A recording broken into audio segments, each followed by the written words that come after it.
here, there's no keratinized tissue. Oh, 1 second. Oh, I need the other one. There's no keratinized tissue here. Here's the bone. Implants. No keratinized tissue here.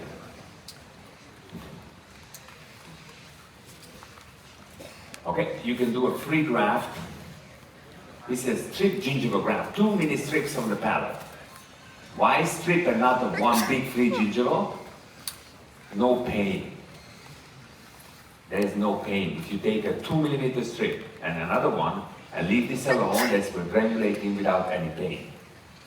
And then you cut, you suture around the healing abutments. So now you have keratinization on the lingual, keratinization on the buccal, and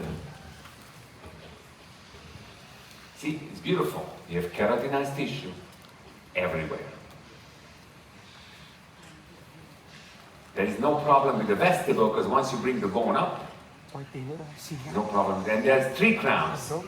And if I show you this patient, you think no bone graft was done here, no defect. It's like normal teeth. And I like this, 3 teeth not connected. 3 teeth not connected. But I asked the prosthodontist to change this crown. I don't like this flat. Why don't you bring a little bit down here, a little bit here, so you can be more cleansable. This one, same thing. And this one has some, is the bone, has some keratinized tissue, but no keratinized tissue in the lingual. I've done the mini strip gingival graft on the lingual and ended up with keratinized tissue 360 degrees around the implant. And this is one of my favorite pictures, as this one, and especially this, is this. See that? This way it is hygienic. Now, the anterior mandible. Okay, so we have quite a lot of patients coming like this, previous implants failed and things like that. This patient has, remember the terminal branch, It is so small you can cut.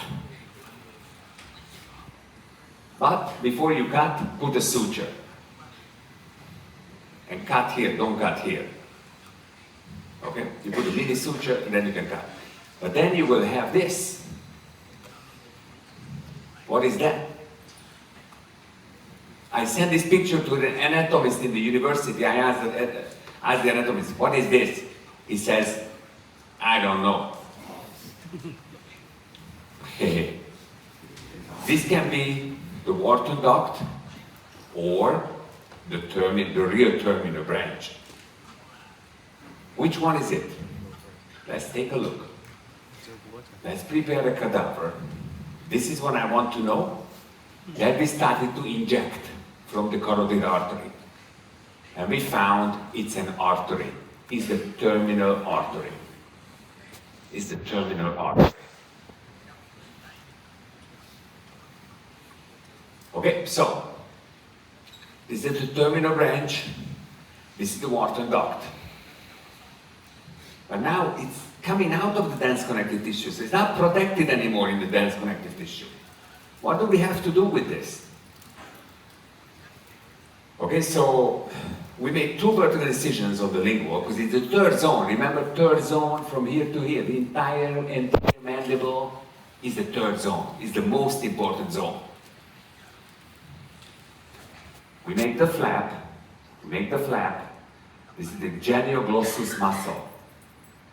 Then, parallel, scratch, and then we stretch it up. There is one artery behind this, one artery behind this. All we need to do is stretch, stretch, stretch. And then we're going to have these. This technique is the lingual flaps is best to practice on a cadaver first.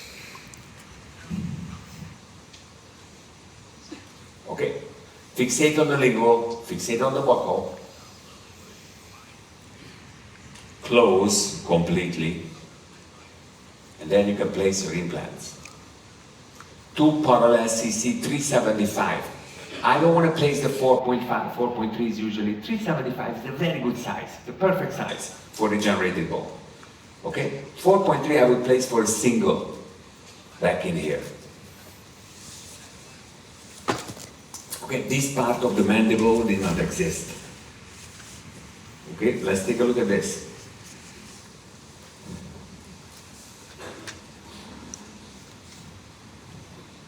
Go all the way down, all the way down.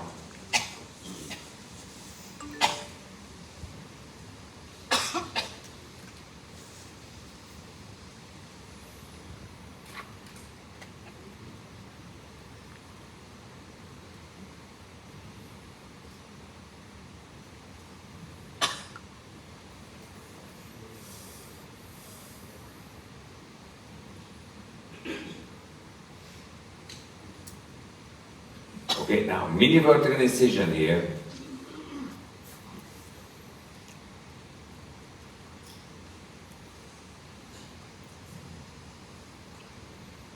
It's moving a lot.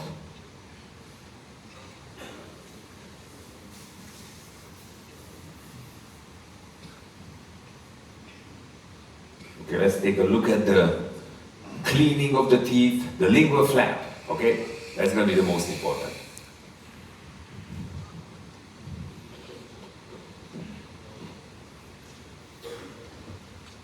Look, watch now. Cleaning, a little bit more degranulation. There was an implant here, remember I showed it in the morning. Now, with the back end of the blade, one artery is there. Next artery is going to be here, behind, between the periostome and the dense connective tissue. Stretch up one, stretch up the other one, stretch up here, and now I like to play with this. See that? Just play a little bit with this. Then I'm going to fixate the membrane on the lingual.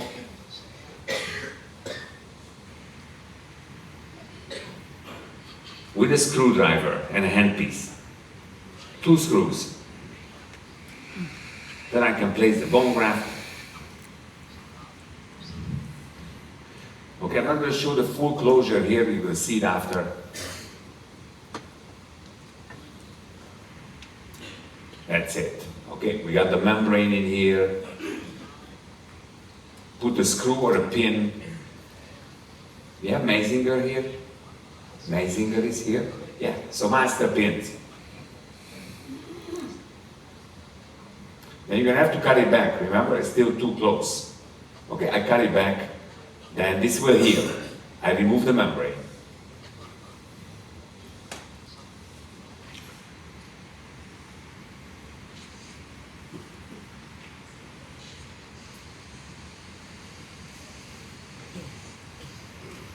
Okay, there is the cross section.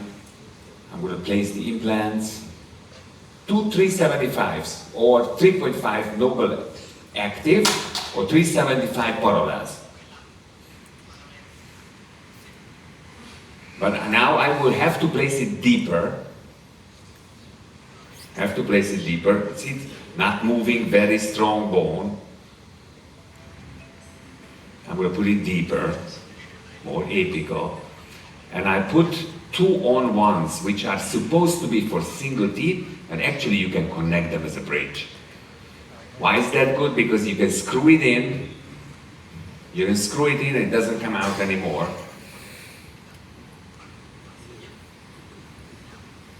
Then I can do mini sausage in here.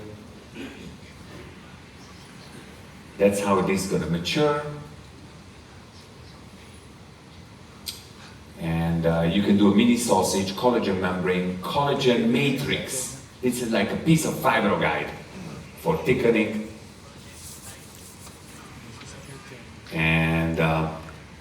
Look at that. The bone is into perfection. Bone is into perfection for this. Okay, so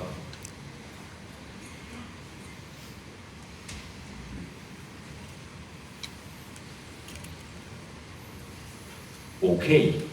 Now, what do you say? This patient had 4 Curi plates, 4. 2 from here, 2 from here, and 1 hip graft. This is paper thin. Patient was sent to me from the Netherlands. Oral surgeon calls me from the Netherlands, maxillofacial surgeon from the insurance company, Istvan. Forget it, you cannot treat this patient. We're not going to pay for it. I said, well, come next week and watch. How do you do it? I just scrape. There's a little bit piece of bone here. I just scrape it off and do a lasagna. Look at that. 3rd zone. Zone 3. From here to the other side.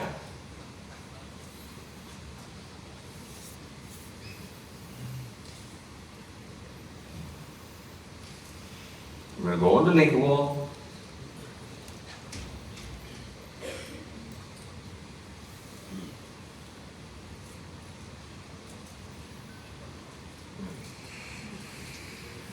I think the LED screen cannot follow the video. Okay, I'm gonna fixate on the lingual. Very easy to fixate with a handpiece. 100 RPM, it's in. Look how much bone I scraped. I used 4 scrapers. Mixed with the anorganic bovine bone mineral, the xenograft. Put a layer of lasagna.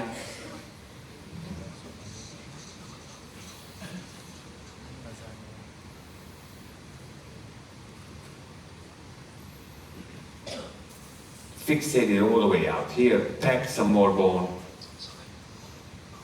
But now I'm going to have to go on the lingual and on the buccal to advance the flap.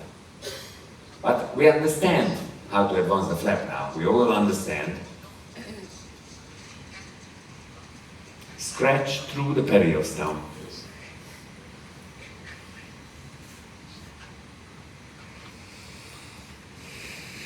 Stretch it all up.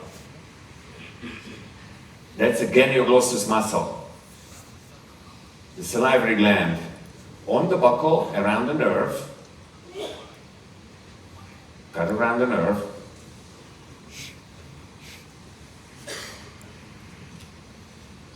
Do the same thing.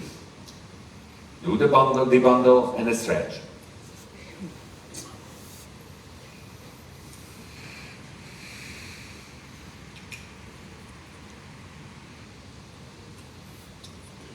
Close it here, close it here. See, I can put my finger underneath here, it's so loose. There's no way it's going to open up on you. No way that this is going to open. See, this was the defect. Remember, this was super thin down here. That's why you cannot place implants. So I brought very thin, bring it all up here. Biologically, the most difficult bone graft is this. Biologically. Narrow down here and wide. Look, narrow down, but look how much bone. Scraper. What do you think?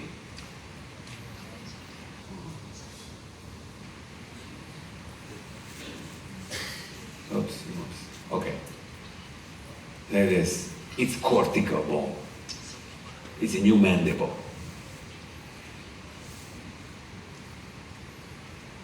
Okay. This patient was sent to me from New York. They wanted this type of implant. I place that, but normally I place this one. I do a gingival graft on the lingual, on this one. But I want to show you this patient. Okay? That's a Brenner mark implant. That's a on-one parallel CC. And here I ordered, I don't think you can order anymore, the old Brenner mark with the machine. Can you order? Before you could order 50% extra, and I wanted to place 2, and this was the patient, a couple of years ago, maybe 8 years ago.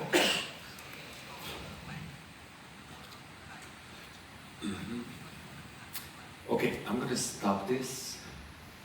Look, I think the video was better, because now it's moving, not too much. Now we enlarge it, but it's moving all the time. Too much. Yeah, the smaller is better. Can you put it back?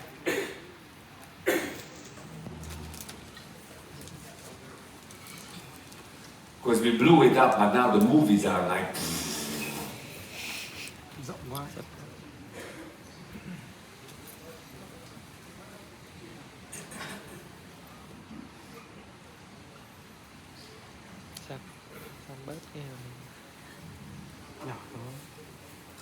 Because there's a lot more videos coming. Let me drink. That's me. No. Okay. Let's do this again, okay? Vậy là ngon chứ. Không đại quá. Much better. Videos will be much better as you see. Okay, so look, I'm removing this membrane. What is interesting here is that that's like a Nobel surgical guide. And look, maybe you have never seen an implant like this. This is the classic Brenner Mark implant. Okay, machined, very good implant, but it's outdated today. And I wanted to order, but this one, because of this, I couldn't put it deeper. And I got stuck here. This is mobile, you will see. Smear layer. I will lose 2 millimeters of bone. So, if not, if I am going to do, unless I'm going to do something, and that's something that I want to show you. Putting it, see that? This part of the bone? Not good. Will disappear. See this part of the bone? Not good. I mean, it's a smear layer. I should put in the implant like the one before, like 1.5 millimeters deeper. But this implant has a configuration that I couldn't do it, okay? With a parallel CC or whatever implant you use, you can put it deeper.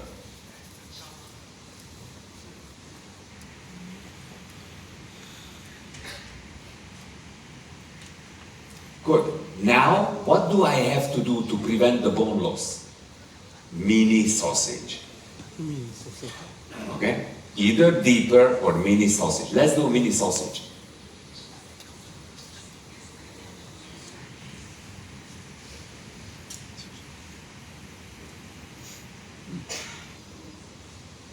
Okay? What does the mini sausage consist of?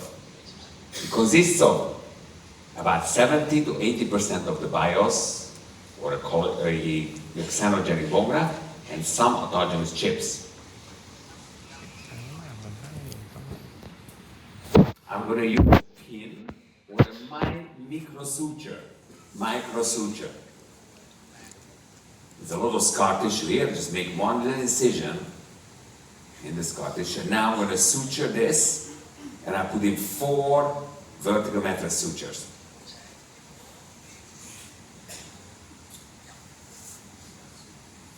One, two, three, 4.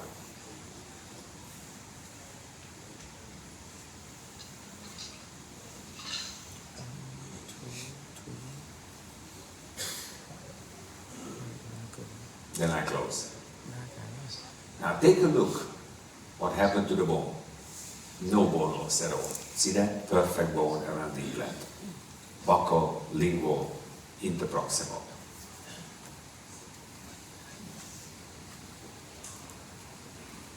Okay, that was my message, the mini sausage. Okay, so the last segment of my presentation, I gave another title. The labial strip and its friends. Who are the friends of the labial strip? The iceberg and the garage connective tissue grafts. So we're going to talk about the anterior maxilla. Okay, when we talk about the anterior maxilla, we always analyze our cases first. And these are the most important factors for the anterior maxilla, the phenotype. In Vietnam, every patient is thin. Vestibular depth is good here, bad here. Keratinized tissue, bad. Neighboring periodontal bone level, bad. Bony peak is lost. Quality of the periosteum. What is quality of the periosteum? Remember, native tissue, scar tissue. Scar tissue, native tissue. Okay? Out of all this, two are the most important factor. The vestibular depth, why? Because how much tissue I have, and the quality of the periosteum, how flexible it is. And based on this, we have 4 types of anterior maxilla. 4 types of anterior maxilla. Okay, so I want to talk about these 4 types of anterior maxillas. And I will base my lecture on these articles. Okay? Some of these are all anterior maxillary papers we published. These, and these. Okay, so we have an extensive, I think we have more than this, but we have an extensive amount of publication for the anterior maxilla. In the bone, the surgical technique, the bone, and the soft tissue. Okay, I'm going to talk about easy, moderate defects. Why? Because many of you have a lot of patients like this. I'm going to talk about advanced defects. And I'm going to talk about the extreme defect. Extreme defect, advanced defect, and moderate defect. Or easy to moderate, okay? Look at this patient. This patient has good implants. I mean, this implant, between these 2 implants, there's no papilla. There is no keratinized tissue, no vestibule. There is a recession around this implant and maybe very thin tissue. I took this picture in 2004.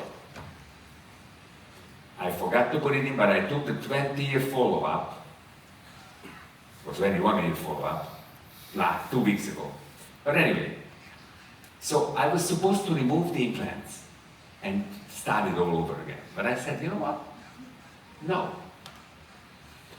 I'm going to do a papillary connective tissue graft. For 2004, nobody was even thinking about a papilla yet. I did a papillary connective tissue graft. And I did another connective tissue graft for this and to cover this in 2004. I am the student of Henry Takei, who's the father of the papilla. So for me, the papilla was always a very key, important factor. This is 13 years later with the same implants. I have a 20-year follow-up, it's exactly the same. To take this to here, I can tell you today is very difficult to do. My lecture is going to be how to prevent this, so it's never going to happen to you. Because once it is like this, it is very difficult to make it like that. Okay? Rule number one. And this is an advanced defect. Rule number 1. If you extract this tooth and you don't do anything, you wait, maybe 2 months. 2 months later, you do an implant and a bone graft. You're going to lose 1.5 millimeter of the papilla. You didn't do anything, you just extracted the tooth. You talk about always, oh, we lose some bone. We lose soft tissue also. Not on the buccal, but interproximal soft tissue we lose. Okay, so if you're going to do a bone graft in here, it's not enough. Because your papilla is going to be less. So the best way is to prevent this, which we call tissue preservation, is the best way. Okay, so this is not my main topic today, but I just want to explain to you how to think when you have an aesthetic case. You have to extract this tooth. It's thin, you have a little recession, high smile line. To extract, are you going to put an implant in there or not? Raise your hand if you will put an implant in there at the extraction. Raise your hand, no, no implant. Raise your hand, I don't know, but what, I would like to know what to do now. So, what is the advantage of putting an implant in here immediately? Preserve the papilla. What is the disadvantage? Difficult here, because you have thin phenotype. You already have a recession. So let's put in an implant immediately. So I did put an implant, and this is when I'm connecting to the final restoration. See this? Papilla is perfect. Let's follow this patient up. This is the restoration I did. Look at it, like nothing happened. Papilla, perfect. This is what we call tissue preservation. Okay, this is only 1 year. How long is it going to last? That's a traditional replace implant. That's what we used to use. That's 6 years. That's good. That's 12 years. Not bad. And that's 16 years. I still have a papilla. 16 years follow-up. Usually you don't see this. Okay, what if I have to extract these 2 teeth? This is all inflammation, recession, no bony peak between the 2. How many implants? 1 implant and the cantilever. Or, first you remove this very carefully to cure. So it's no recession, no shrinkage. Then you place 1 implant. Then you wait for about 3 months. Then you place another implant. 2 implants. What do you think of that? 2 implants preserving the papilla. Let's take a look. Here it is, 1 implant, 2 implants. That's 5 years. Recession here. Look at that. I didn't do a connective tissue graft. 5 years, not bad. Papilla here, 2 implants. 12 years. And then 19 years is this. Okay? So how many implants? 2 implants. Is it difficult? Very difficult. 1 implant and the cantilever much easier. But if you're the patient, you want 1 implant or 2. Okay? The next way I think about is called micro modification. This tooth is ankylosed and the crown broke. But this crown, the dentist thinks it's a very good crown, patient likes the crown, but because of ankylosis, see this? So they asked me, Doctor Istvan, can you put an implant and we use the same crown? We drill out and put the same crown. But we want the incisor edge perfect, so you have to bring the tissue down to here. Micro modification. Micro modification is usually a microsoft tissue graft or a prosthetic modification.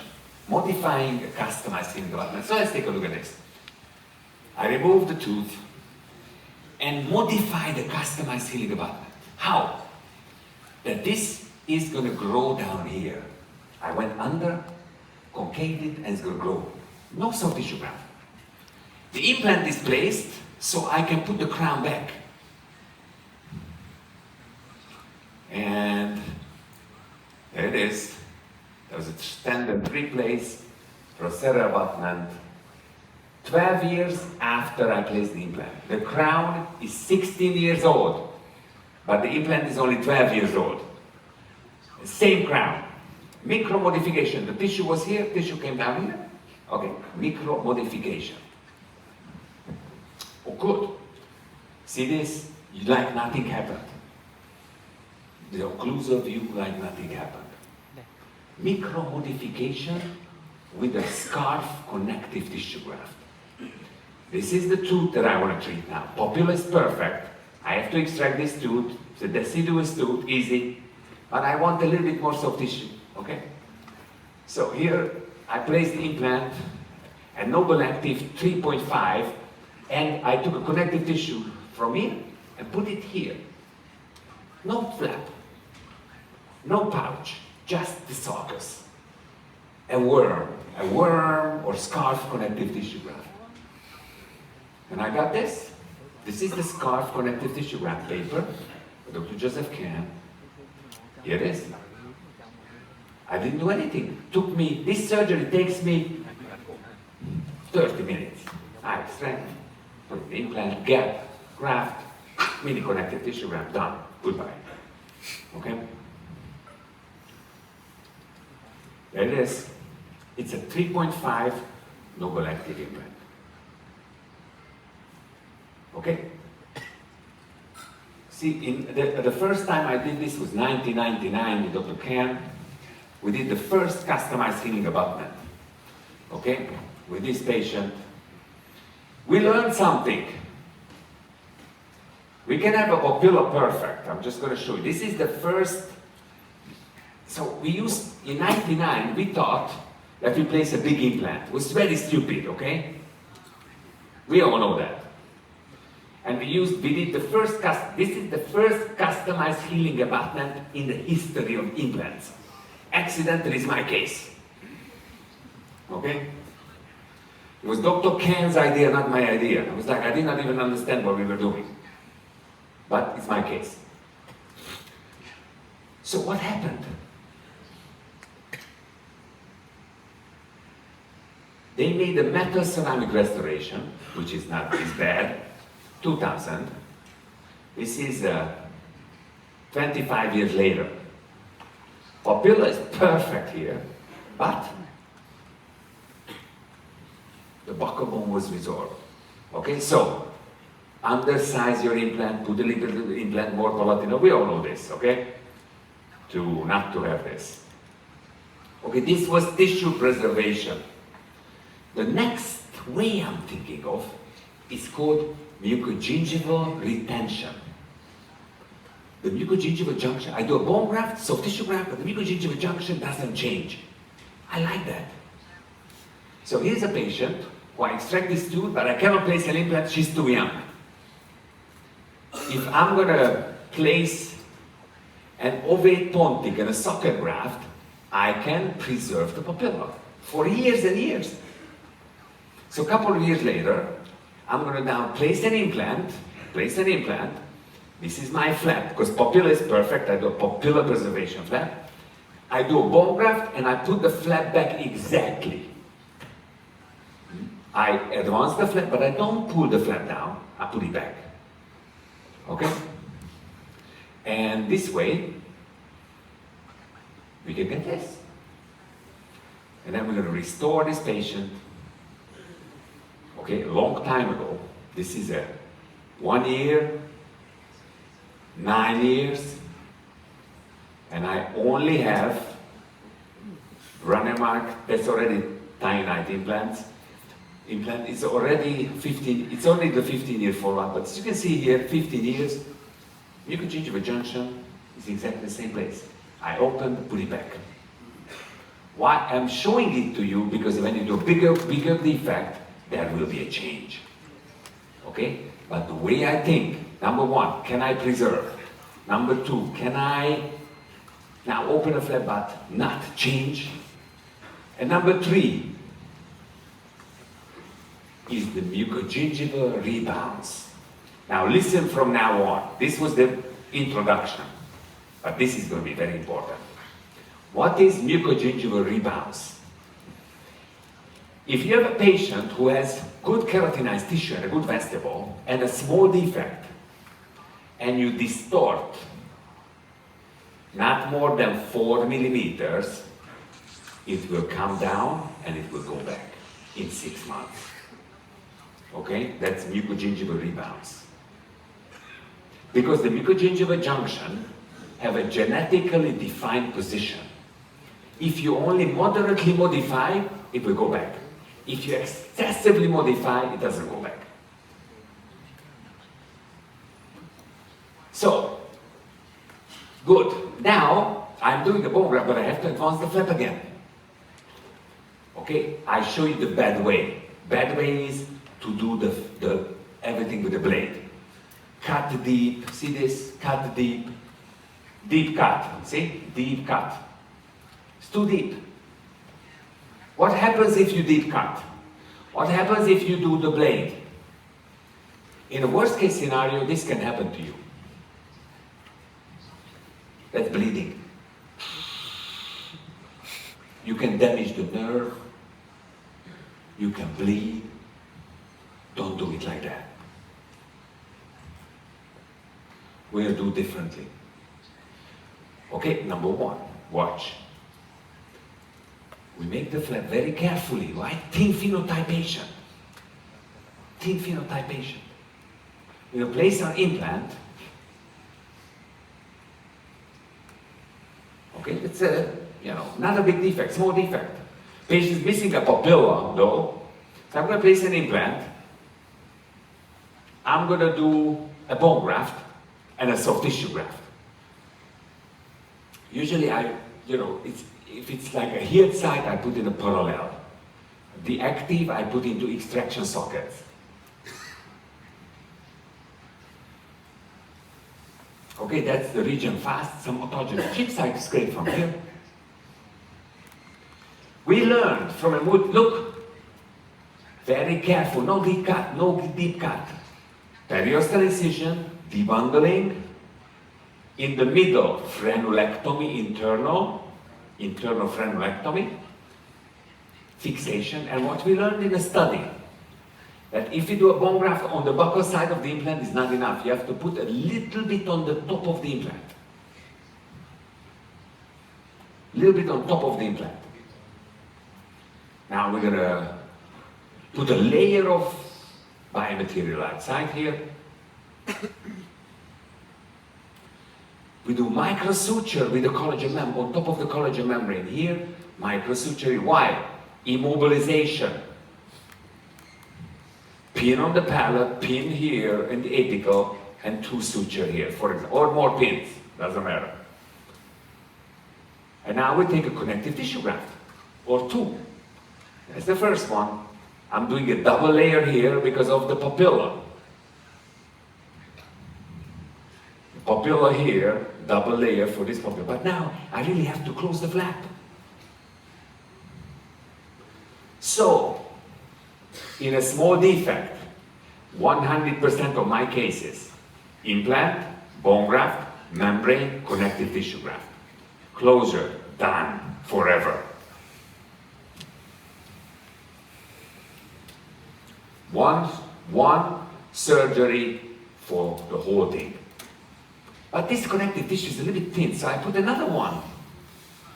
And I put that into the flap more apical, so it comes like this. One for the crest, one for the crest, one for the buccal. Or I take one bigger, wider one. And I'll close it. And I'm going to suture with these sutures. See those sutures? Those are micro sutures, little loop sutures. I don't close them. I keep them open. Okay, there it is. Yeah. Okay, and here's the tooth. Here's the new papilla and the tooth. And the implant. Okay, good. Well, that's a little bit more. Okay. Now, I showed you this in the morning a little bit. Let's take a look what we're going to do with this patient. Not with this video. I want to show you the video here. Okay, watch.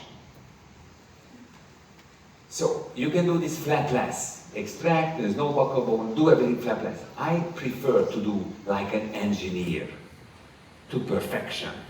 But the only thing with this, to an engineer, I'm going to do a flap. an incision here, an incision, so I have to make a perfect closure.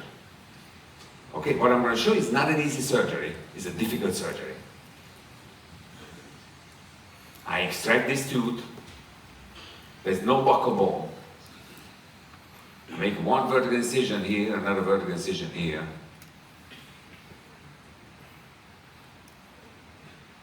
This is going to be a mucoid rebounce. There's no facial bone. Most people will not place an implant in here. I will. I make a mark. It's going to be partially guided here. I usually order 4.3 by 13. Put it 3.5 millimeters from the future gingival margin. You can make a digital scan, or just with your own hand, you can make an abutment, a customized clinic abutment, or a full crown. I scrape some bone from there. Deepitalize here, because I'm going to coronal position. I will move the mucogingival junction about 2-3 millimeters. Take some bone on the surface of the implant, some autogenous bone on the surface of the implant, pure autogenous bone. Then a little bit of a mixture of anorganic bovine bone mineral and layer of the externogenic bone graft. This moves, so I have to immobilize. I'm going to put in the collagen membrane, and I'm going to suture the collagen underneath here. Suture the collagen underneath here. Then I'm going to microsuture to fixate the membrane. Then I take connective tissue graft. This is going to be a transmucosal healing. I don't close the flap. I don't close the flap. Connective tissue goes to the flap, to the internal part of the flap. And I'm going to close with microsuture. This is not a very good suture. 7-0, but not perfect. It's okay. But look, 2 of them will be perfect. One in here, one in here. Now, this is perfect, this one. This is beautiful. 7-0, 8-0. The incision line almost disappearing. So, this is what we did, right? Guided bone regeneration, flap, coronary positioning of the flap. Look at the incision line. It's completely symmetrical. Papilla is perfectly preserved. This patient is a dentist. And I'm not afraid to do a vertical incision for a dentist. Because my vertical incisions will be invisible. This way. What do you think? Honestly, I'm asking you. Who doesn't like this technique? Raise your hand. I'm not going to be offended. Okay. Then I will read your mind. You know what? I don't like it. You do 2 vertical incisions. I heard a friend of mine just putting the implants, shoveling some bone, and it's getting good results. Okay. Is there one study in the literature on this? One? No, 0. 0 studies. Do I have a study on this? Let's see. Look at this patient. No palatino bone, no buccal bone. Here's the closure. Here's the tooth. Look at this closure. Look at this in 1 week. In 1 week. Do you accept that I can do a vertical incision and close in 1 week? He is like, I think I can do it. Okay, here's another one. Then I'm going to show you that I have a study on this. What do I want here? I want papilla down here, papilla down here. There's a hole. Mucogingival junction is going to come down here, will rebounce. Because I need to bring it down. This is an N1 implant, N1 abutment, so the final abutment on it. Nobody goes in and out. It's a very good abutment. Microsuture, but see this? Mucogingival junction. What do we know? If it's less than 4 millimeters, this is 2.5, it will rebounce. Okay, let's take a look. So, yeah. is the final. Where is the incision? Where is the mucogingival junction? See that? Mucogingival rebounds. I'm just telling you this because this is the way you think. We just finished the study. Study partial thickness versus full thickness. Partial versus full. Is there any difference for mucogingival, for the vestibule? There's no difference.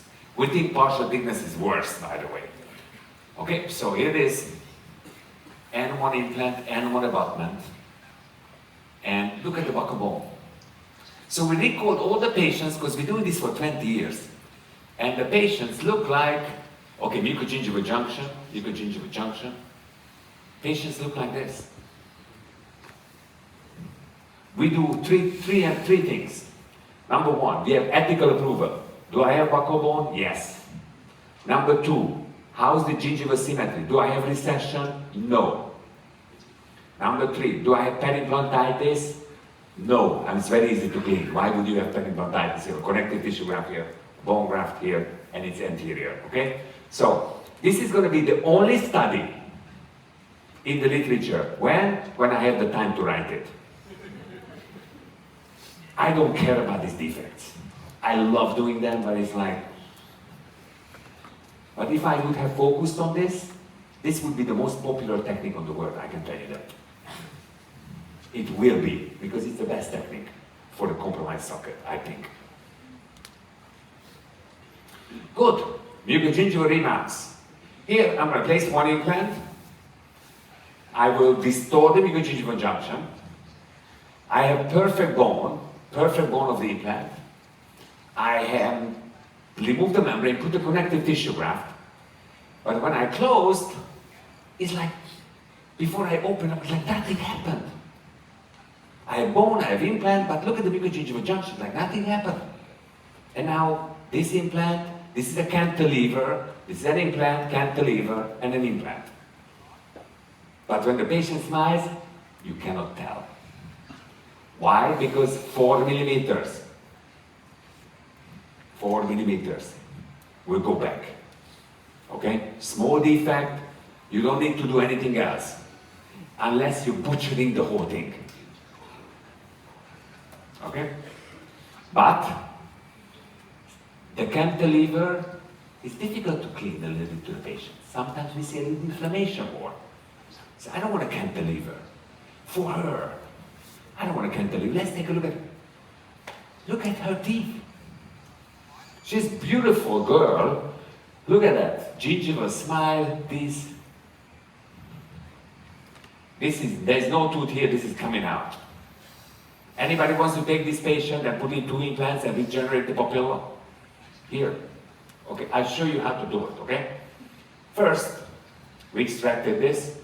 We put an ovate pontic. So we pushed already, because of some papilla, we wanted to push for some papilla. Then we placed implants.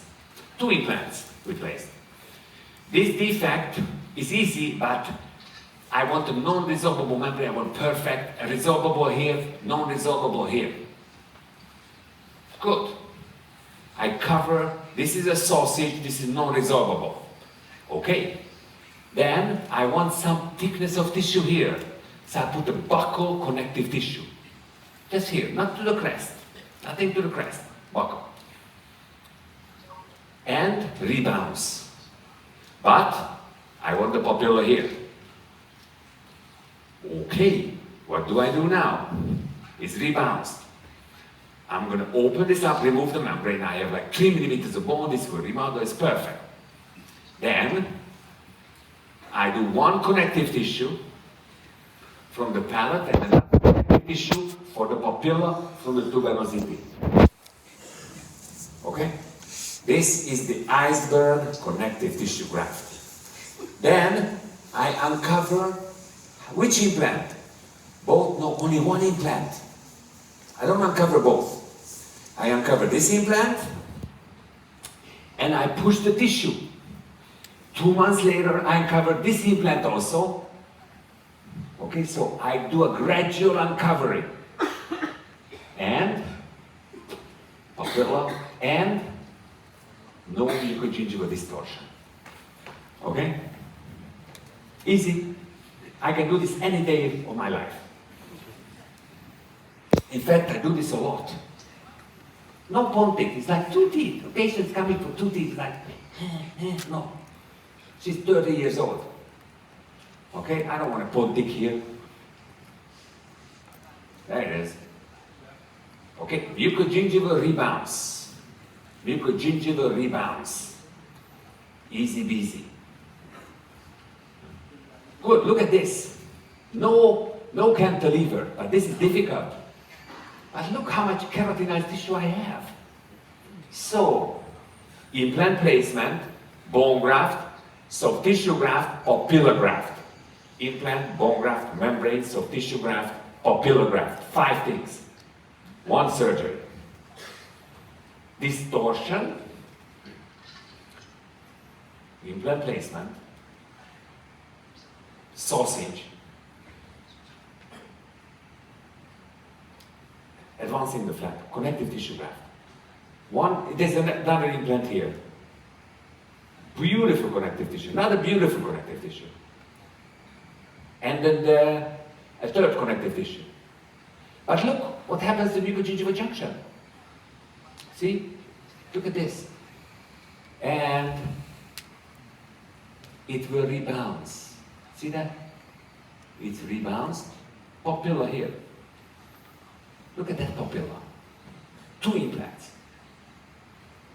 2 implants. 2 teeth, 2 implants. 1 papilla between them. This papilla is perfect here. This papilla is perfect here. This is a regenerated tissue. This is 23 years later. Mucogingival rebounds. Now, I'm going to talk about separated mucogingival rebounds. That's crazy. What is that? Let me explain to you. I separate the stages to get rebounds and rebounds again. If the defect is more difficult, such as for this patient, okay? She's too young, she cannot have any implants. Later on, when she comes back for having implants, please read my 2nd book, chapter 27, Reconstruction of the Bone and Soft Tissue with Preserving the Mucogingival Junction. Preserving the mucogingival junction. Okay? So, separated mucogingival rebounds. Listen to this. Beautiful tissue, but I need a bone graft because I need the bone graft. But now I distorted the tissue.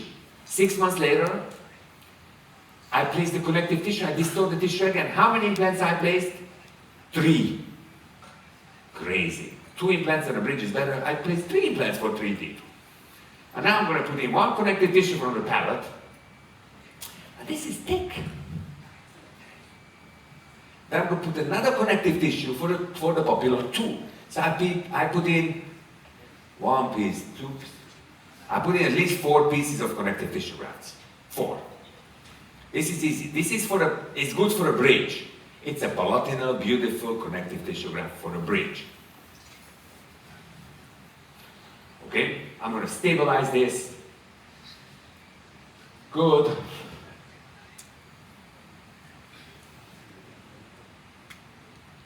I do cross-mattress sutures, 7-0 cross-mattress sutures, it doesn't move. I don't want any mobility.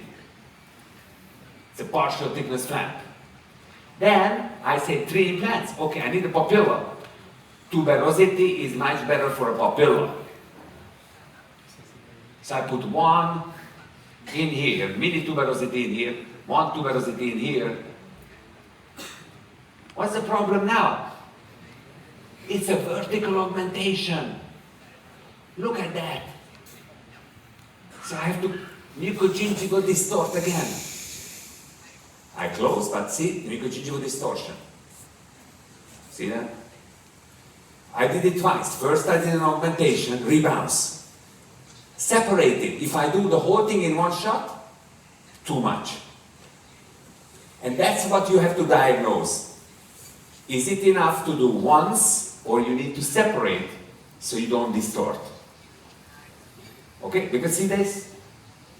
If I would have done the bone graft and the soft tissue graft at the same time, would be this, and that's too much, more than 4 millimeters. This is about 4 millimeters.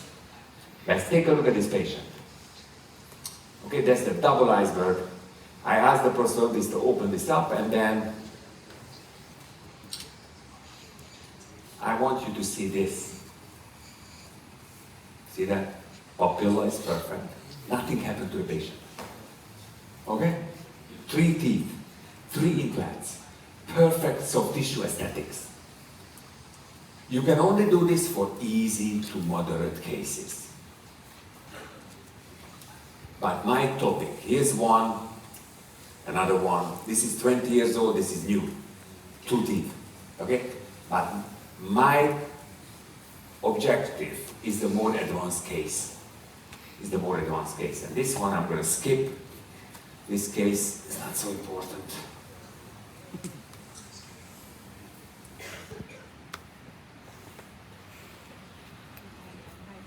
I'm going to come down to this. The advanced defect. The advanced defect. Okay? The advanced defect, patient is a big problem for the advanced defect or the extreme defect. See, look at this patient. This patient, you already know you need a comprehensive bone and soft tissue reconstructive technique also for the surface. The surface of the soft tissue is ugly. I have to change it. And now we open the door and went to a different planet. Tissue preservation, mucogingival rebounds is for everybody else. 99%. 1% of the surgeon, less than 1% can do resurface. Okay, let's talk about that. So here is the defect, soft tissue defect, and the bone defect. Here's the bone, and here is the soft tissue, just the bone reconstruction. I did not distort the mucogingival junction, but the tissue is ugly. Tissue is ugly. I show you another one. Tissue is ugly. Before I did anything, it was ugly before. Beautiful here, it's ugly. Why? Accident. I need new skin, I need new gums on the surface. I cannot put the soft tissue graft under because I need now the surface. I want good color, good texture. The resurface of the facial tissue. The resurfacing of the facial tissue. I want an implant here, implant, you know. So, now you do big case, big soft tissue advancement. And then you translocate. See this? You translocate the mucogingival junction. This is not going to go back. Not going to go back. Okay? Do I have a vestibule? Some people think it's a vestibule. I don't think it's a vestibule. Okay? I don't think it's a vestibule. Okay? You have to resurface. Translocation, mucogingival junction, the bone graft before and after. Let me show you one. The steps you have to do for closing the flap. Let's talk about the steps to close the flap. Number 1, you do the periosteoplasty for scar tissue. Again, scar tissue, periosteoplasty. And we will do something which we call the suborbicularis preparation. I'll explain. And the papilla shift, I'll explain. But then we lose the vestibule. See this? No vestibule.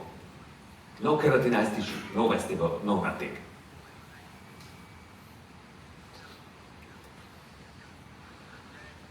If I take a picture like this, there's no keratinized tissue, but you think I have a vestibule. If I take a picture like this, there's no vestibule. I'm warning you, because in presentations people like to show this. Oh, I didn't lose the vestibule, just the keratinized tissue. You lost the keratinized tissue, you lost the vestibule.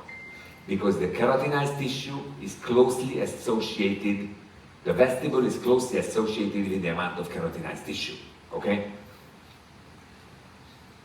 Here's the final outcome. I don't think it's perfect. This is very nice, the natural teeth, these are the implants. Very close, but not perfect. Smile, the lip support with no lip support is perfect. For the patient, it's perfect. For me, it's not perfect. Smile is perfect, lip support is perfect. For me, not perfect. Soft tissue, I could do a better job. In a high smile line patient, I have to do better than this. I have to do better than this. Okay, this picture was taken like 15 years ago. I'm much better than this. Extreme defect.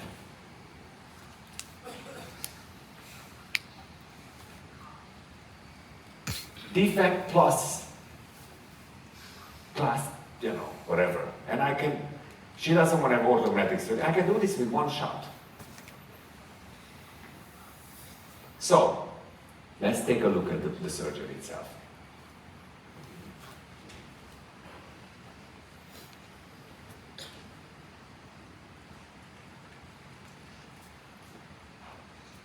Sorry about that. Okay.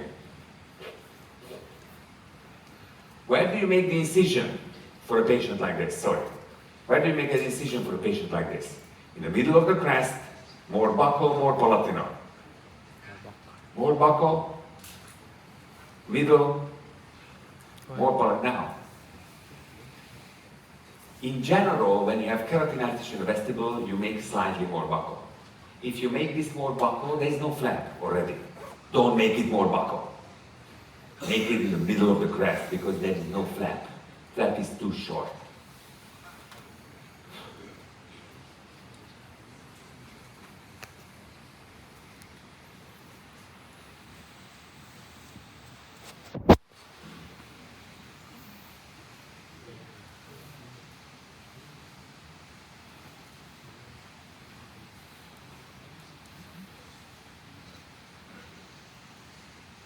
Okay, this was a fracture from the trauma she had. Good, so we elevate the flap. But now, chặt nơi đâu nó kìa. we need all this graft, and we need a lasagna. Okay? Very easy to do this with a particulate bone graft. It's like in 20 minutes you have the graft. 20 minutes you have the graft. Do I need a tenting screw? Not really.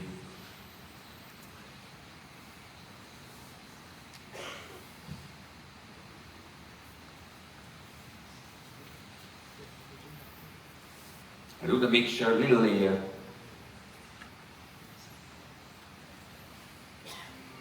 Lasagna. But the flap is very, very short, far away. Flap is too short. But I have, see how short the flap is? But I have a plan. I want to do the periostoplasty. I want to do the suborbicularis preparation, which I'm going to explain. The suborbicularis preparation. To elongate the flap, I'm going to use the inner portion of the lip. It's going to be my flap. And then I stretch up to the lip. All the way up to the lip. Tunnel, blunt tunnel. Stretch, stretch, stretch. See that? Now the flap is long. Flap is ultra short. All of a sudden the flap is long. It was a blunt preparation.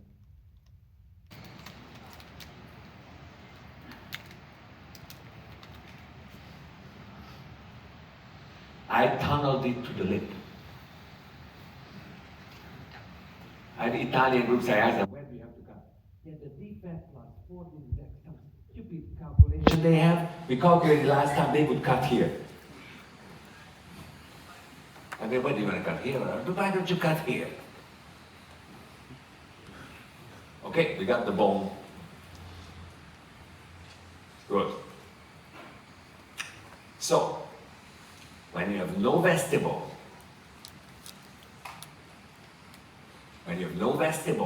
it's very short flap. The single most important technique you have to learn is called the suborbicularis preparation. Patient is coming, like this.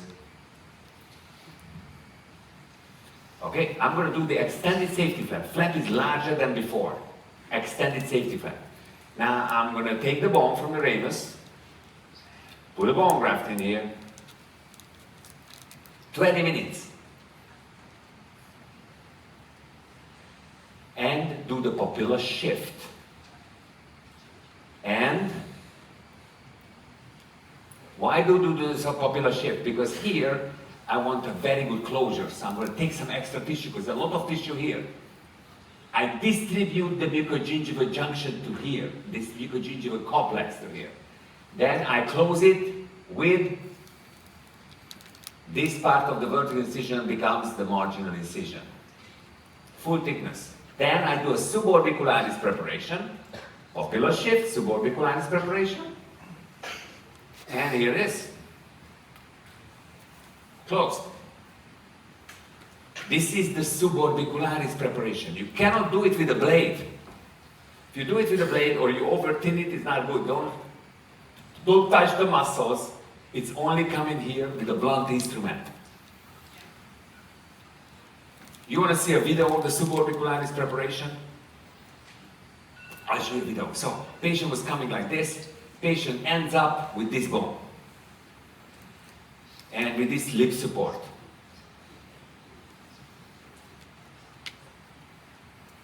And with this soft tissue augmentation. And this lip support.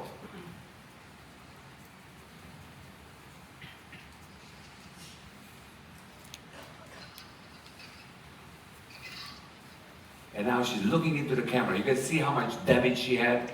She was in a coma. This is the bone graft, this is the implant, this is her smile. She sent me 2 emails. Sent me 2 emails. Second email, I would like to invite you to my wedding. I went to the wedding. This is the wedding picture. That's her. She's now kindergarten teacher. She's a fireman. She got a job. Her mother told me in the evening, this wedding is because of the bone graft.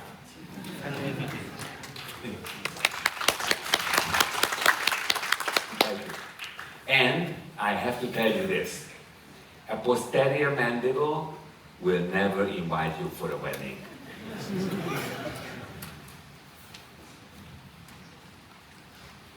The suborbicularis preparation. Don't use your blade. We do the same procedure as down here. We learned it so much this morning. It's because there's a nerve here too. When you have the big defect, nerve is very close. And this is the infraorbital nerve. See that? It's beautiful, isn't it? So, same thing. Periosteal incision, guitar, stretch. If somebody will tell you, use your blade this angle, it's the most stupid thing on the planet. Patient will come back with numbness here very easily. It's one of the biggest risks for this procedure, is numbness. Okay? Don't use your blade. I'm telling you this because I just reviewed the paper where they were like, I use this angle. Oh my God, I don't want to be your patient. I don't know who you are, but no, I don't want to be your patient. So, instead of that, how do you proceed? With a mini-me, blunt instrument. See that? See this?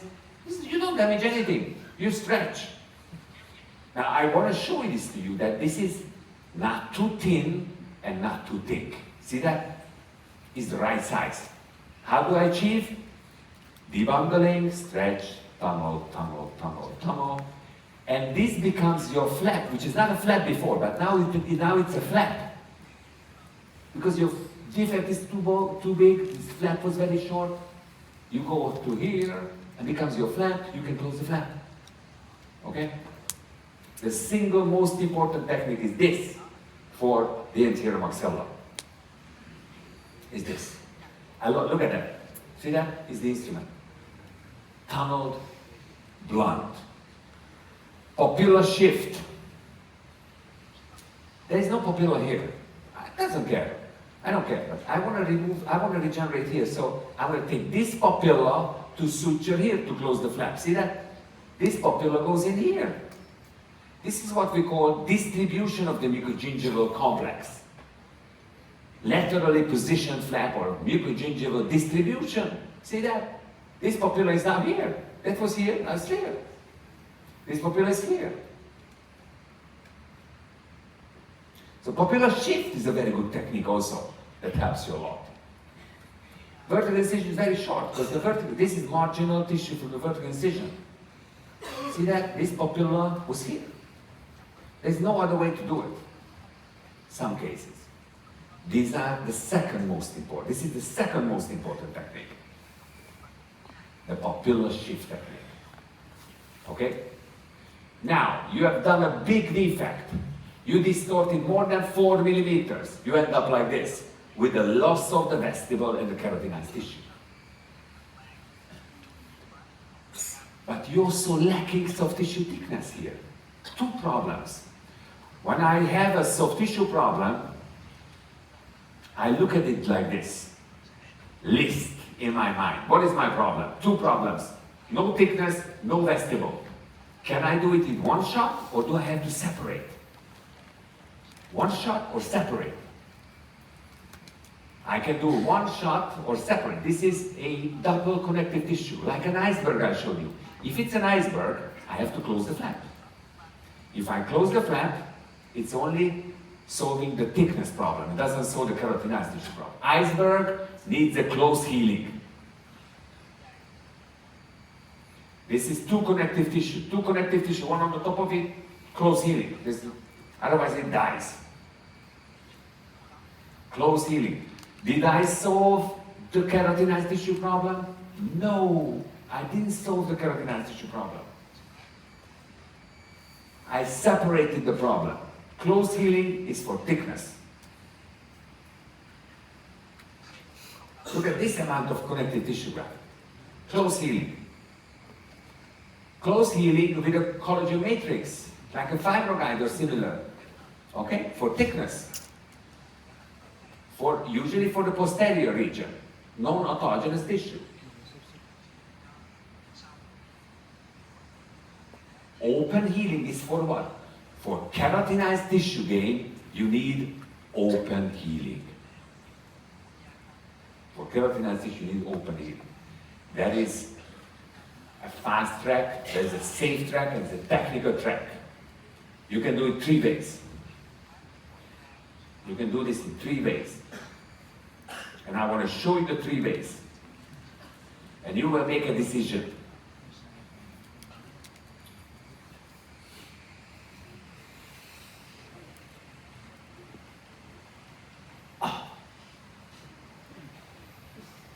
I took this picture in 2005.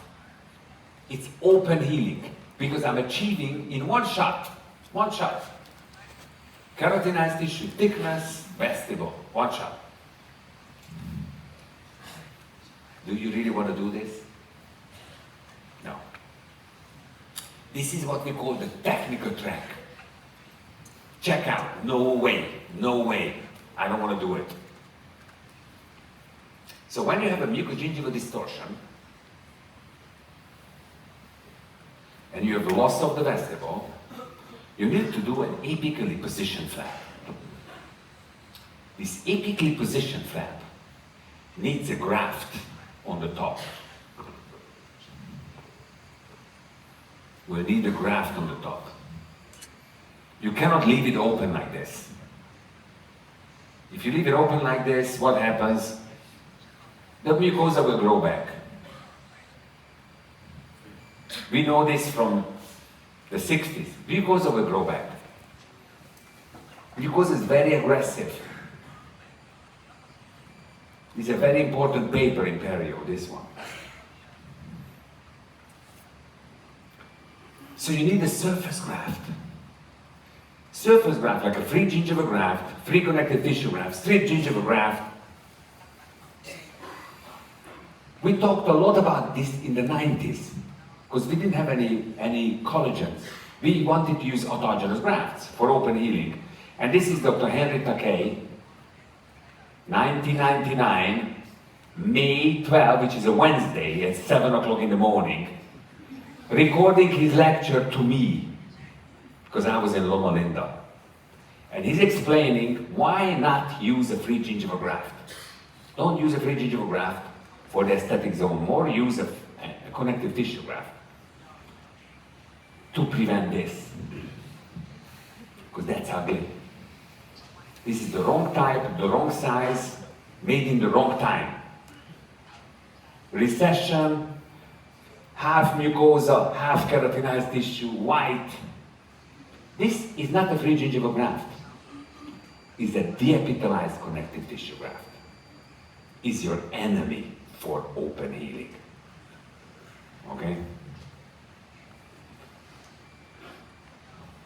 Technical track.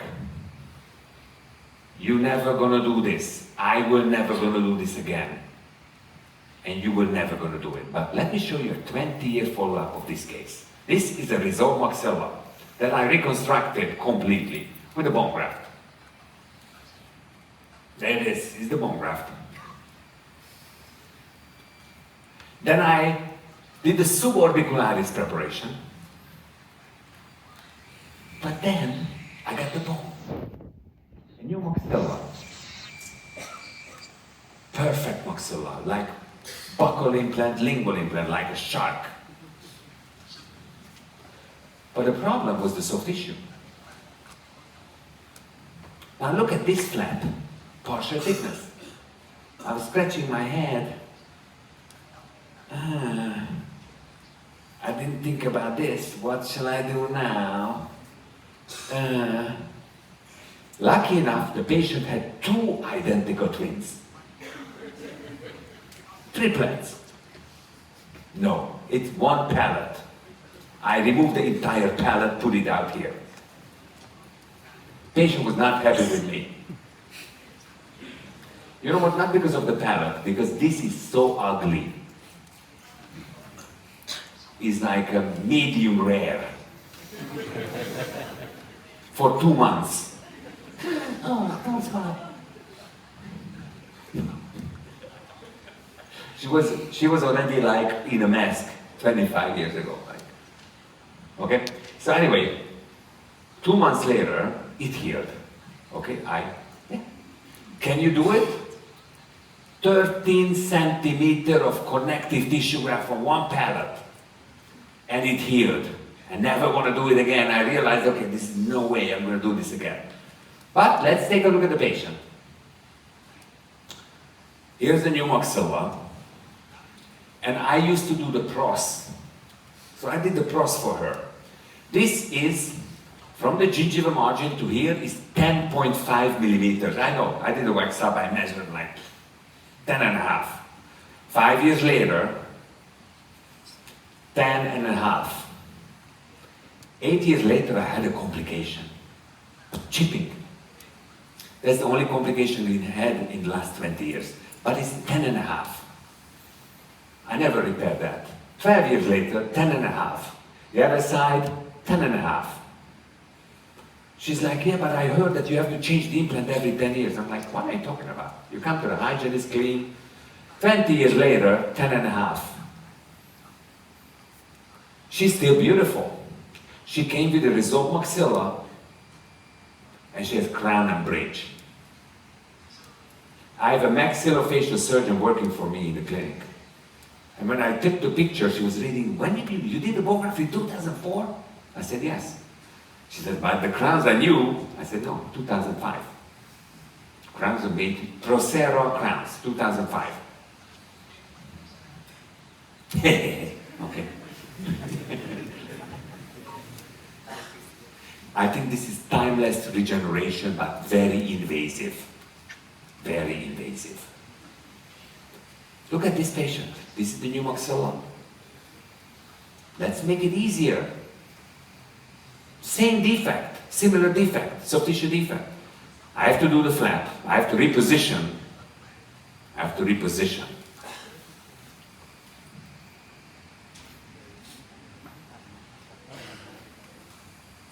I do a strip gingival graft. What is this? Connective tissue closed, and here an open. These are garage connective tissue grafts. That's a collagen matrix called the mucograft to absorb the cells. This is anesthetized now, that's why it's so white. So, what was this? Let's take a look at another one. I do a partial thickness flap. There was a closed connective tissue graft solving the soft tissue thickness problem. I separate the problems. I never do any autogenous grafts anymore for the vestibule. I only do a micrograft, which is a strip gingival graft, just one strip. Then I do a collagen matrix to absorb the cell, to absorb the cells. This surgery was done in 2012. Somebody from Geislich, when was in my company, he was like, I cannot imagine that this can work. I mean, how can this work? I mean, how can you? That would be great. Just one strip? Yeah. There it is. Okay, problem solved with one strip. 10 years later, we had to change the crowns for her, so 10-year follow-up.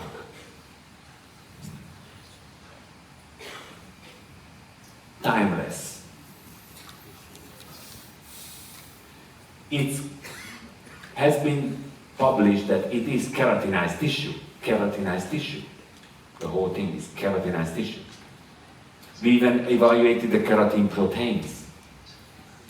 They even published a kind of like a cartoon about this. That's me looking at the microscope and happy because it's keratinized tissue, okay?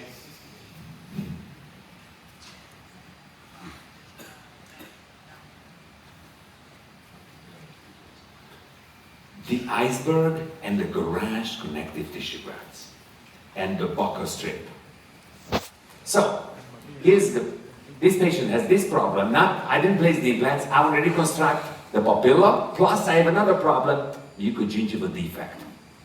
A mucogingival defect. Can I do it? Let's take a look. These are not my implants, I don't even know the brand.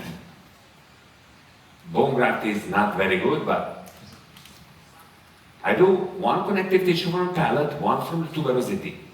One from the tuberosity, and I got two here. Okay, I want more connective tissue here, and I want keratinized tissue here. So how do I do it together, one shot? I make the apically positioned flap. The apically positioned flap. It's a modified apically positioned flap. I keep the thickness here, then I go thin, more thin, close to the apex. But now I don't take a soft tissue graft from the palate anymore. I want better color. I'm going to take the soft tissue graft from the buccal. I'm going to suture this all the way up here.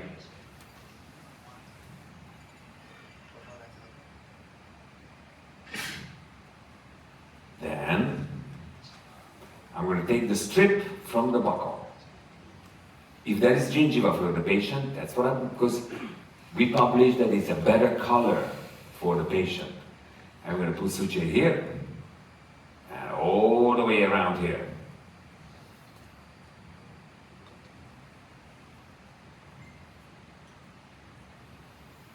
And all the way down here. Now, I'm going to make an incision here in the previous connective tissue. I'm going to take a tuberosity, and this tuberosity is going to be a big one.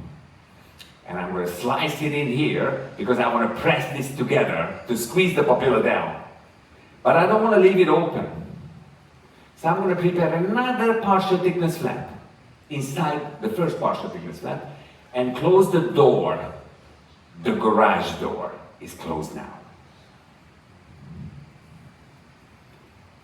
Okay, then I'm going to put in the collagen matrix, and all of a sudden, we have a papilla.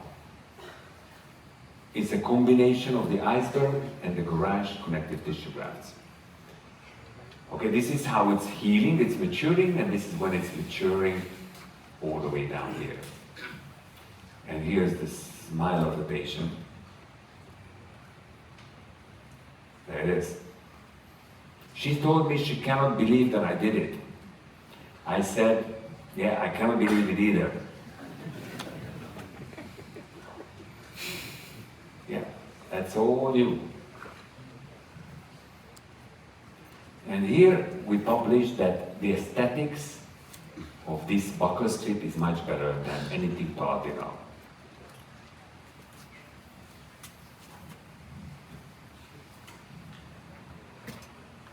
Okay, that's what it's not.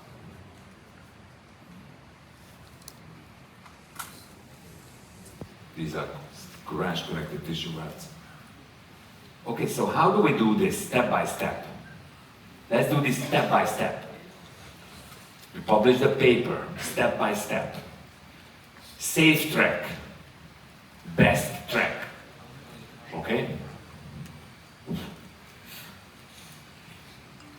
Patient has this defect, has good keratinized tissue. Now we can create the master guide.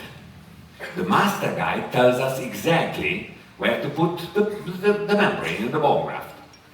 We calculate pseudoperiosteum and fiber incorporation. So you don't put the bone graft 3.5 millimeters because it's too far away, because you lose some. You have to put it closer. Okay? Then we do the bone graft. Step 1. First step is the bone graft. 6, 7, 8, 9 months later, whatever you want, you can place an implant. This can be mucogingival rebounds. It's good for a bridge, but I want natural teeth. So now I'm going to place the implants. These are the N1 implants. They're not in Vietnam yet, but they're going to come. What is the advantage of this implant? The connection is crazy. Very tight. And I can put a final abutment without removing. Okay, I have 2 guides, one digital, one analog guide. So step 2, implant placement. Step 3, iceberg for the 3 implants. This is a papilla guide. I create a papilla guide to show me where the papilla should be. This is the papilla guide. Okay, so also we print it digitally. We have the wax up, it's print. Okay, now we distort it more, see that? So now I need a strip. You will think that I'm crazy. What I'm going to show you now. Okay, I'm going to do an apically positioned flap, modified apically positioned flap.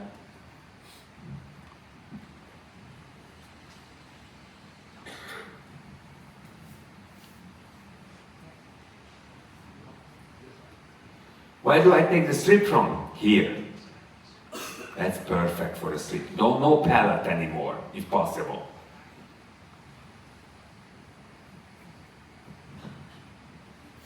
The iceberg is healing in here. The mini atomic bombs, those tuberosities, they want to move. Don't make a big tuberosity. Tuberosity is your enemy. Tuberosity is only good for papilla because tuberosity grows too much. In 10 years, you open the door and first the tuberosity arrives, then the patient. Buccal strip.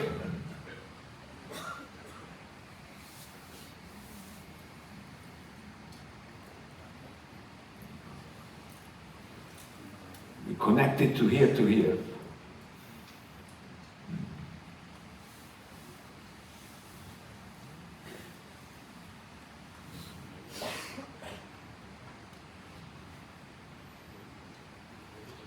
Okay, now we have to position the strip in a place that it will shrink.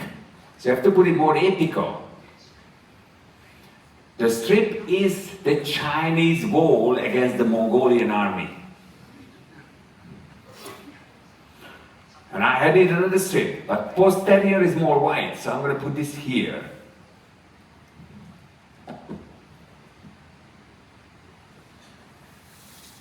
I'm going to hold it down here. Okay. It's going to be beautiful, but I want texture. Okay, so I removed a piece of papilla texture from the lower jaw. Little piece of papilla, and I sutured where the center incisor is. It will grow back. I check, good. I want another one here. Take another papilla surface. Transplant it over here. Now I'm going to open a window for the mucograft to look. The papilla looks around down here. Wants to see what's going on, who's listening, who's sleeping, who ate too much. Okay, what is the mucograft going to do? It will allow rapid incorporation. We need a fast migration of the cells. Okay, and then one papilla is here, another one is here. See the papilla? And then we restore 1 implant, 2 implant, 3 implants. 1 tooth, 2 teeth. And 1 abutment, soft tissue iceberg connecting here, connecting here. I don't remove this ever. Put this in, done. The connection, not easy to work with this prosthetically, but it's good in terms of the connection. Okay? And I love it because now I have the abutment down there. No bacteria, nobody goes in and out, okay? So, this is the safe track, 4 steps. Okay, let me show you another soft tissue graft. Okay, remember this patient with, we went through this, bone graft, we had the bone. Yeah, we had the bone, here's the bone. Good, and 1 implants, close connective tissue graft. But you could gingival distortion. So, apically positioned flap. And 1 long strip, but this strip is from the palate. Yeah, but it's a big wound. Big defect, big wound. They say. Color, wound, good gingiva. You get what I'm saying? Good gingiva. Cannot go home with a good gingiva. I have to take it out, put it somewhere. So, yeah. No way you're gonna go home without me taking that out.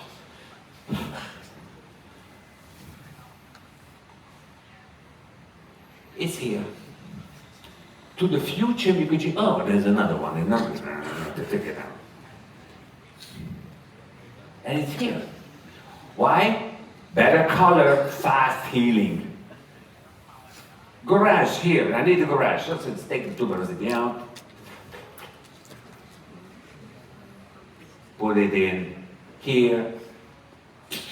5 minutes, 3 minutes. It's like so easy. Just make a decision, take it out. In. Put the collagen matrix here. Put the collagen matrix here.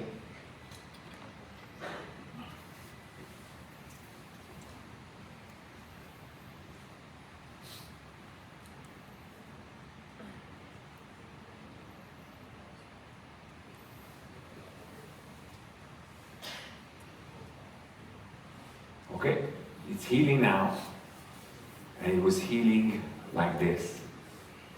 It was healing like this. Okay, I think it's pretty beautiful color.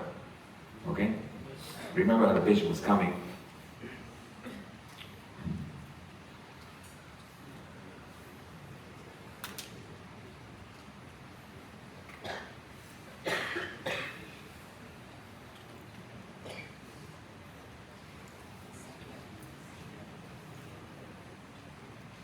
What do you think of this?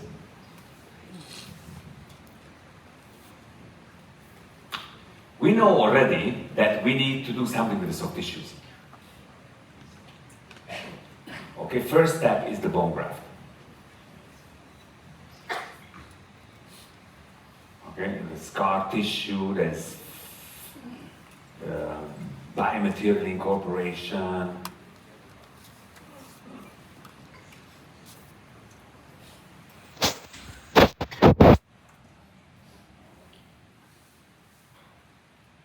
Now we're going to advance the flap, stretch the flap.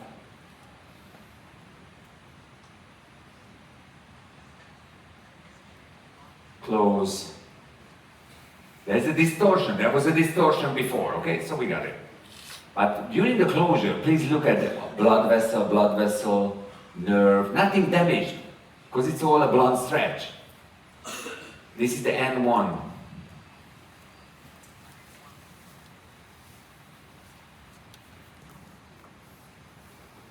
The N1 has a very special drilling protocol. You don't really drill. Patients like that a lot.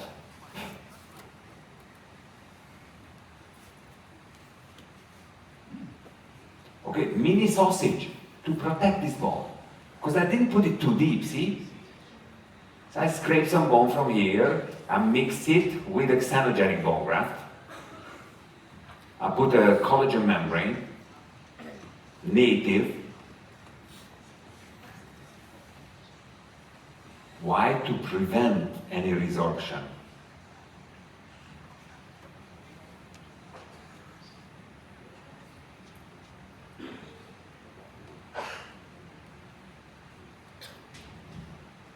Then I close. And now, I have two problems. No soft tissue thickness and a mucogingival defect. So, I separate the problems. First, you deal with the thickness. Let's deal with the thickness. And for the anterior maxilla, I like autogenous connective tissue grafts. I do a partial thickness flap. I take one. This one is a free gingival graft because patient palate was not so good. One big piece of connective tissue graft, deepitalized. I take another one on the top. I'm going to close. But now I made it worse. The soft tissue defect now is there's no vestibule. There was now very good thickness, but there's no vestibule. Let's do the strip. Apically position flap. A buccal strip. Another buccal strip. Garage. Collagen matrix.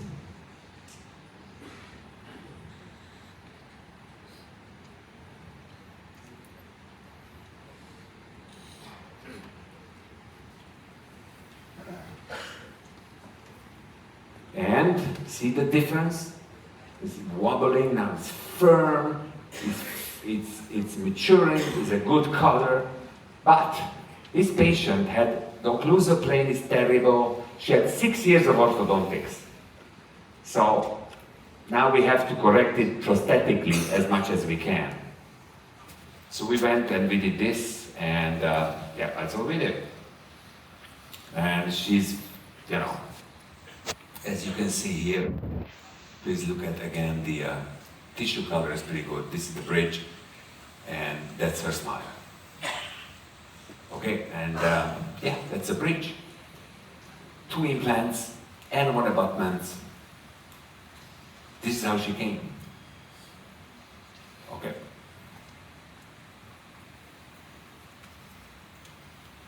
Resurface. This case is our dream case. This is what we would like to do all the time. Okay? So first we're going to do a bone graft. Then we wait. We place the implants later on into this bone. Then we do the double iceberg. 1 iceberg, 2 iceberg. I took a big tuberosity out. It's like an ice cube. White. Wants to grow. I put it underneath here. Then translocation of the mucogingival junction. Now we're going to do the strip.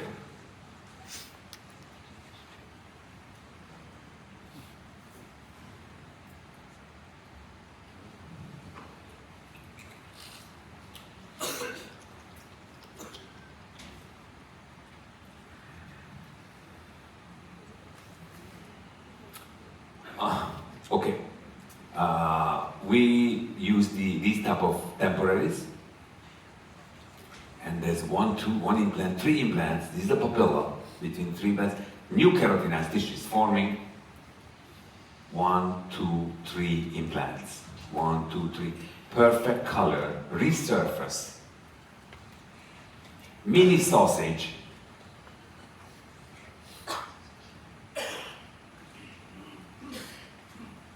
Uh, 5 years, 8 years later. Bone is very stable 8 years later. Lip support is very good. He has 3 crowns like natural teeth. This is like natural teeth.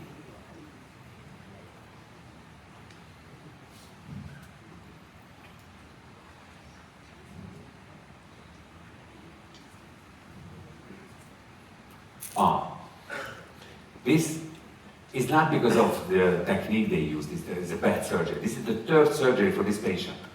He was missing 1 tooth. Now she's going to miss 3 teeth. She's a 26-year-old hygienist, dental hygienist. She's not happy. Okay? Step 1 is the bone graft.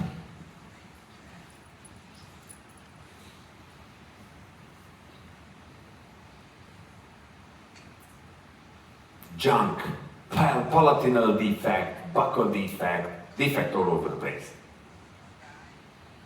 Okay, we got it. Scar tissue.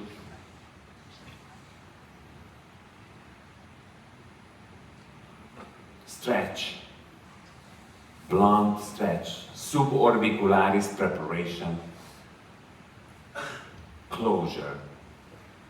Bone. Iceberg. But it's good, but there's still some keratinization, but it's ugly. I want resurface, I want a new skin. I want to rejuvenate this patient. This is all bumpy. You know, in presentations, they show you very close the defect, the bone graft. And the final teeth, medium smile is good enough. That's good. And somehow it's all the way from the far away the camera, the other side, okay? Because they don't want to take a picture of this, because this is bumpy, ugly. I want to get rid of the whole thing. I want this from here to here, brand new. Brand new. Good color, good texture. I can do it.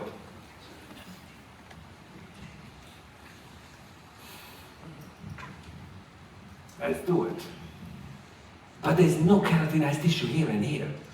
So I took one from here and one from here.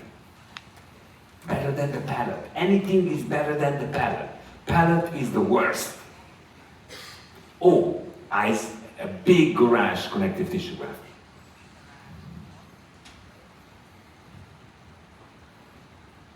New resurface completely from here to here. I want new. I want brand new from here to here. See, 1 strip, 2 strips. It's the old, as the previous connective tissue, and this is the garage. Closed. Garage door is closed. Open, close. I love it. Couple of days later, it's all red.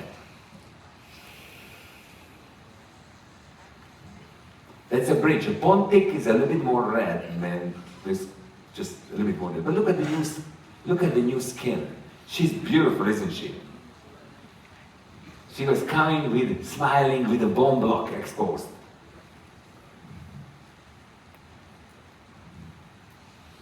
Okay, these are parallel CCs. I would prefer the N1M1 abutment. Is the biological concept, you know. This works also. This is how before, this is how after. He's a technician, comes from Japan, flies in for a week or 2 and comes back. And that's his work. It's very natural. Very natural. Okay, so we published one more thing. Palatinal tissue graft versus buccal tissue graft. Which one is more beautiful? This or this? Yeah, left one is more beautiful. It's an analysis of the computer and an analysis of an aesthetic evaluation. And it shows that yes, it is much more beautiful. Okay, this one.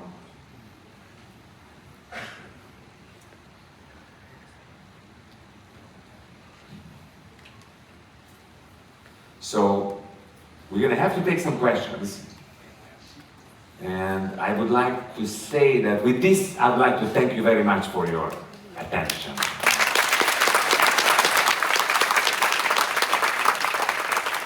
And we think